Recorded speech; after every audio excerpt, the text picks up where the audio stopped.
দর্শক, হবিগঞ্জে বেড়েই চলেছে সবজির দাম। এক সপ্তাহের ব্যবধানে পাইকারি বাজারে প্রতি কেজি সবজির দাম বেড়েছে 5 থেকে 7 টাকা পর্যন্ত। এর মধ্যে সবচেয়ে বেশি দাম বেড়েছে ঝিঙা, বেগুন, মুকি, কাঁচামরিচ, ঢেঁড়স ও আলুর দাম বেড়েছে। এসবের দাম 15 থেকে 25 টাকা পর্যন্ত বেড়েছে। যেমন ঝিঙা গত সপ্তাহে বিক্রি হয়েছে 40 টাকা কেজিতে, আর আজকে বিক্রি হয়েছে 55 টাকা কেজিতে। বেগুন গত সপ্তাহে বিক্রি হয়েছে 30 টাকা কেজিতে, আজকে সেই বেগুন বিক্রি হয়েছে 40 টাকা কেজিতে। মূলা গত সপ্তাহে বিক্রি হয়েছে 40 টাকা, আজকে 15 টাকা বেড়ে 55 টাকা কেজিতে বিক্রি হচ্ছে।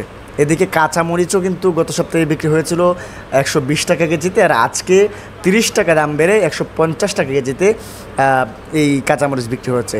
অন্যদিকে মুকি গত সপ্তাহে বিক্রি হয়েছিল 60 টাকা কেজিতে, আর আজকে বিক্রি হয়েছে 80 টাকা কেজিতে।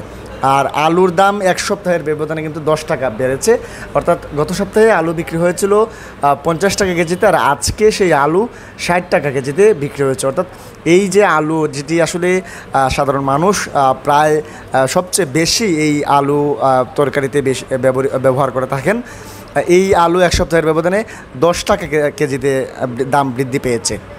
অন্যদিকে ঢেঁড়স গত সপ্তাহে বিক্রি হয়েছিল 30 টাকা কেজিতে, আর আজকে সেই ঢেঁড়স 20 টাকা বেড়ে 50 টাকা কেজিতে বিক্রি হচ্ছে। আর সেই সাথে বাড়তি রয়েছে বিভিন্ন শাকের দামও। যেমন খুচরা পর্যায়ে যখন ভোক্তারা এই সবজিগুলো কিনবেন, তখন কিন্তু এসব সবজি আরও 5 থেকে 10 টাকা কেজিতে দাম বেশি দিয়ে কিনতে হবে। এবং আমরা কথা বলেছিলাম ব্যবসায়ীদের সাথে। ব্যবসায়ীরা অভিযোগ করছেন যে আসলে সাম্প্রতিক সময়ে টানা বৃষ্টিতে নষ্ট হয়ে গেছে হবিগঞ্জের অধিকাংশ শাকসবজির ক্ষেত।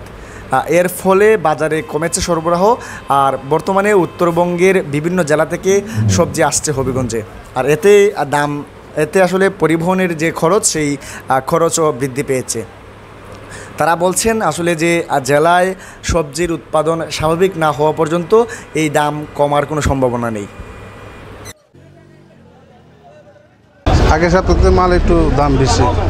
মূলা কিনছিলাম 40, আজকে 55। মুড়ির দাম 60, আজকে 80। আগে তো একটু দাম বাড়ছে।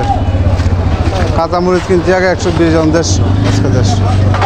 বলতে গত সপ্তাহে যে রেট ছিল সবজির, এখন এই সপ্তাহের ভিতরে আপনার অনেক প্রচুর রেট বেড়ে গেছে। প্রতি কেজিতে আপনার 30 টাকা 20 টাকা প্রতি কিলোতে রেট বেড়ে গেছে, বুঝছেন।